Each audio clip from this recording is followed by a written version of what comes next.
Hello everyone and welcome back to Car and Bike. I'm Bilal and today we have with us two electric C-SUVs. Both are aimed at the same buyers, both are available with ICE derivatives and both are trying to make the first mover advantage in this new CEV segment. Well, on my right is the Tata Curvv EV. On my left is the Hyundai Creta EV. And in this video, we have curated a special scoring system specially for this comparison, and it is a close one, so stick till the end. And before we go ahead, you know the drill. It's like, share and subscribe to the Car and Bike YouTube channel if you haven't already, and hit the bell icon as well so that you can be notified every time we bring out a new and informative video such as this one. Said I'm taking big shots, just stop where I'm driven, no pit stops. This hot, I ain't playing like a 6 spot. Pissed off, thought I told him this a chip shot. I ain't missing cause you know I'm taking big shots, just stop. Now, before talking about the parameters, let me tell you about the scoring system that we curated. Now, there are 4 parameters to score both these cars, and each parameter has 50 points where both the cars will be judged on 5 different parameters. You'll see it throughout the course of this video. But the first parameter has to be the design dimension and styling. And let's start with the Curvv EV first. And of the two, this one is definitely bolder, fresher and more muscular looking. Now, if you have seen my previous videos about the Curvv and the Curvv EV, you will remember that I have a little gripe from Tata that they introduced this rather really fabulous design in all the lineup elsewhere before getting it to the Curvv, making this design rather less special. But overall, this one, the Curvv EV, it has a very fabulous styling. It has a very good stance compared to the Creta EV, which follows a very conventional styling. And here, the USP of the Curvv EV has to be the coupe SUV styling that it brings to the table. It's a very fresh design take in this segment, and I personally love the way the Curvv EV is to look at from the rear three-quarter. At the same time, we come to the Creta EV, and this one, it tries to play it safe. Now, it borrows heavily from the standard Creta, which we have seen a lot on the road these days. So this one, it doesn't look very different. Yeah, there are a few styling elements that are special to the EV, and despite having a bigger wheelbase in the Creta EV, the Curvv EV, it feels bigger when you look at them side by side. More importantly, the Creta EV, it again carries a lot of traditionalism with it. It has very traditional SUV styling. It carries a lot from the standard Creta, which may work in its favor because people love the traditionalism in their SUVs, be it electric or not. In paint choices and overall finish, the Hyundai has an edge with over 10 color options, while there are only 5 in the Curvv EV. You also get a larger alloy wheel size in the Curvv EV, while both offer aero wheels, differentiating these from their ICE counterpart. But finally, we come to the scores, and here's how both of them stack up against each other. But as we know, looks are subjective. So feel free to pitch in your opinion about these two cars' styling and let us know your preferences in the comment section below.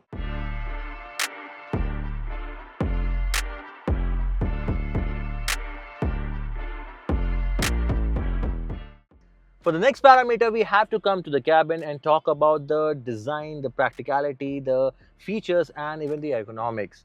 Now, both these cars have their fair share of hits and misses. So let's talk about them one by one, and we start with the Curvv EV first, and let's talk about the positive. Now, the entire cabin, it feels properly modern. It feels like it belongs to a car which is a segment or two higher, and that is a great compliment in itself. The fit and finish, the material used, it's not half too bad either. But on the downside, this cabin, it carries almost everything from the smaller Nexon and Nexon EV sibling, except for the steering, which is carried over from the bigger sibling, the Harrier and the Safari. It doesn't do well because you are paying a premium for this car over the Nexon. So all the negatives that we saw in the Nexon, for example, this weirdly placed center console, which is hard to access the USB ports. There's no physical or any cup holders for the front passengers, and even these seats, they lack the proper support that is needed because of the shorter backrest. Overall, this cabin, it feels modern, but it has its share of shortcomings.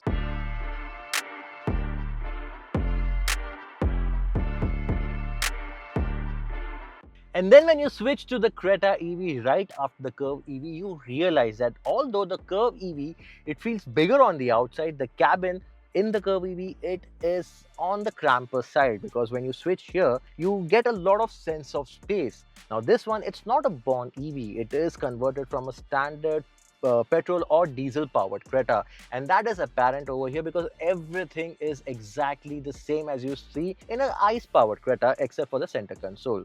Now this floating center console, it's essential because it liberates a lot of space and it is an ionic inspiration. Now there are a lot of ionic inspiration that I will talk about in a few minutes, but this center console, you have a proper cup holder which isn't available over there. You have a few more buttons which could have been better utilized, but that's something that I'm nitpicking right now. But otherwise, the ionic inspiration is, first, you get a steering mounted gear selector. Now this gear selector, I have a good hate or love relationship with it because I like it sometimes and other times it feels a bit too weird to operate a gear from the third lever on the steering wheel. Secondly, everything, be it the touchscreen, the AC panel below, or even the driver's display, everything is shared with the Creta. But the Ioniq inspiration comes from the seats. Now, Ioniq has really good seats. They are much more comfortable, and some of that inspiration is seen here in the Creta EV as well. As you can see directly, and you compare it directly, the seat height is much better here. Now, my complaint is these seats, they are a tad taller. Now, I want to sit a bit lower in my seat, but this is the lowest setting that I can go. I sit quite taller and I can see the bonnet line. This is good for people who want to see the bonnet line and not so much who don't want to. But overall, this Creta EV cabin has a lot of sense of space, which is a big miss on the Curvv EV's part. Now, after the front row, we have to talk about the second row of both these CEVs. Now, I would like to start again from the Curvv EV and appreciate how well the doors are engineered. They have that third which is associated with a very premium car. It also feels heavier to close the doors compared to the Creta EV. But then you come and sit here in the cabin, and because this is a coupe SUV, it feels immediately apparent because of this additional roof line that you see here. Now, some people who want to rest their head on it might appreciate it, but it does make the cabin feel less airy. More importantly, the seats, as we know, this is an EV, so the battery is placed underneath the floor. So you sit a bit knee up. Your knees are placed quite higher than you would like to be and to be comfortable. More importantly, in the Creta EV, you can actually put your foot underneath the front seats and sit quite comfortably. That's not the case over here. Again, the sense of space here in the second row is the same case again. It feels a bit cramped. The seats, they are good. You also get a cup holder here, which is not the case in the first row. But the cup holder, it has a bit of attention to detail. You have rubber on the edges so that when you put in the cup, it holds it in place. But I think more attention to detail should have been given to its fit and finish as well. Overall, this second row space, it's good, but it could be better. Now let's check out the second row of the Creta EV. Now jumping in the Creta EV right after the Curvv EV makes you realize the sense of space that you have here. Now again, as I said, the Creta EV, it has a longer wheelbase and it is quite apparent once you sit inside. More importantly, you can actually sit properly with adjustable recline angle for the second row. You also get more practicality in form of the back seat pocket, tray table. You also get a cup holder in the armrest and a sunshade at the back. Overall, if I have to spend longer hours and I've got these two cars as a choice, I would definitely choose this one. And when it comes to features, both these fully loaded spec we have here are quite similarly spec'd and feature loaded.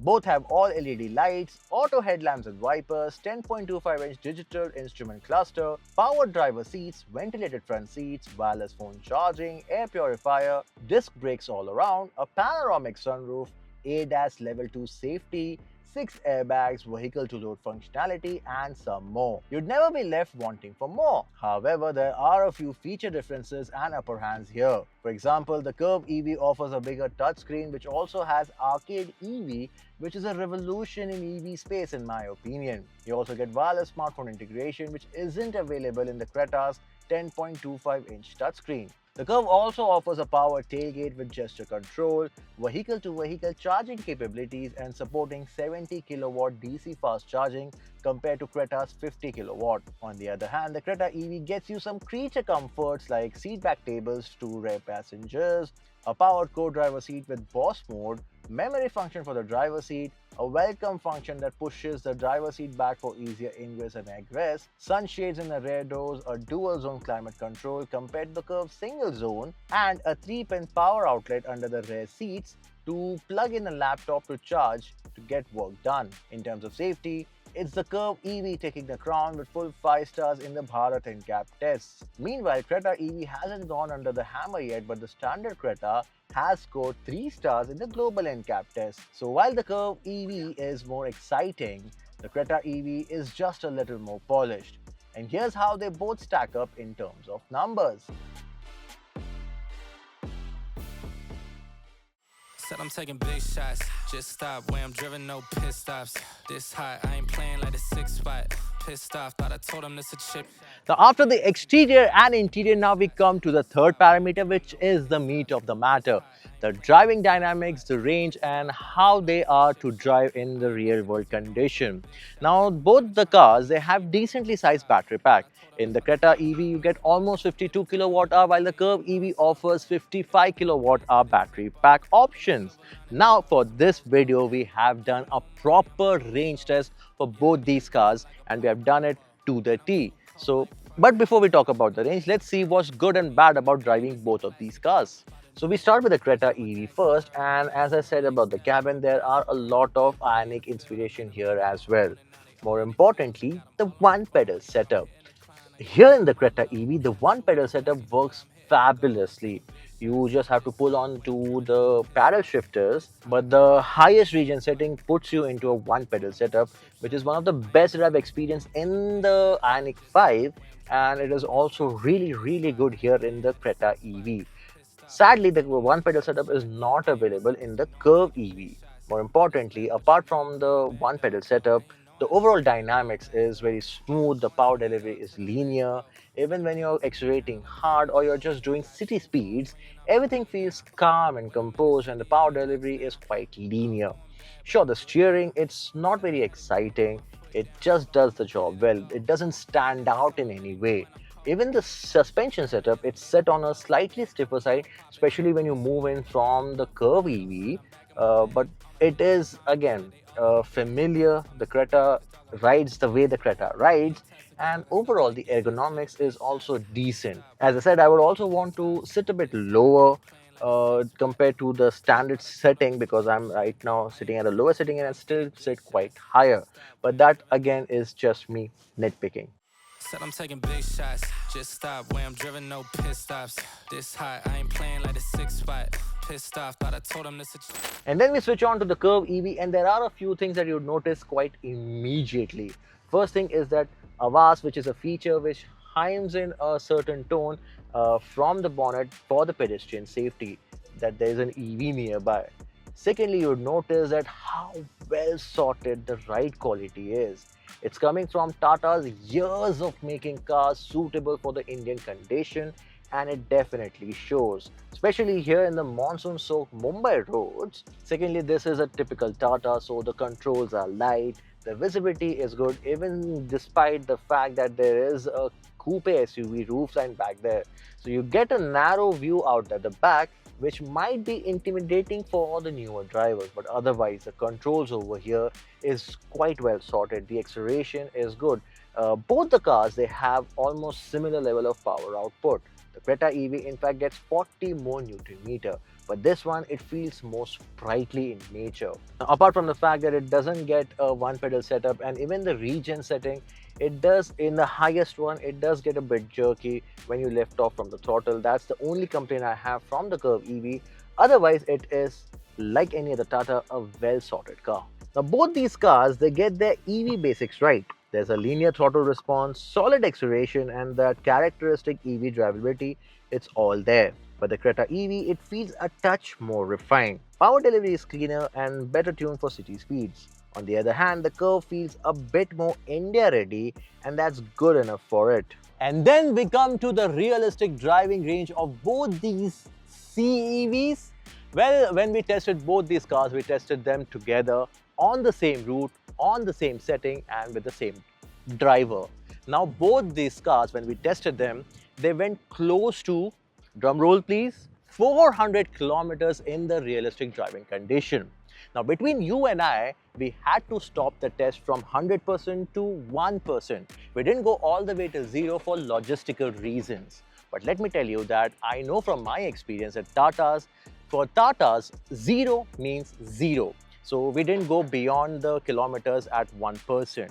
Meanwhile, with the experience, I say that Ioniq 5, it went close to 15 to 20 kilometers at the 0% mark. So I think the Creta EV could have gone another 10-15 kilometers, which also proves that the Creta has a slightly better battery management system, again taking from the bigger Ioniq 5, especially because of the fact that this one has a smaller battery pack compared to the Curvv EV.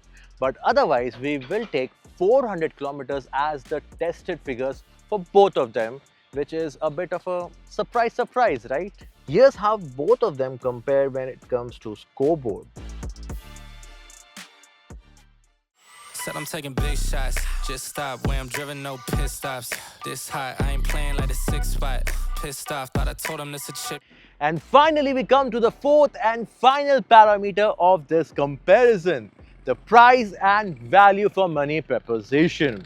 Now, all the score or the points that the Curvv EV lost in the previous three parameters, it gains back a lot of them because the range-topping version that we have here for both these cars, the Creta EV, it's almost 2 lakh rupees more expensive than the Curvv EV we have here. However, Hyundai's after-sales network, lower service costs and better resale value give it a little edge in the long run. Tata's advantage lies in its value for money approach.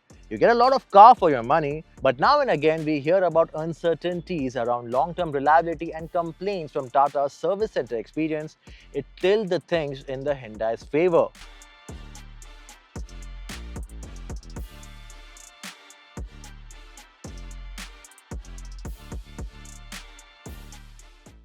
Said I'm taking big shots, just stop where I'm driven, no pit stops.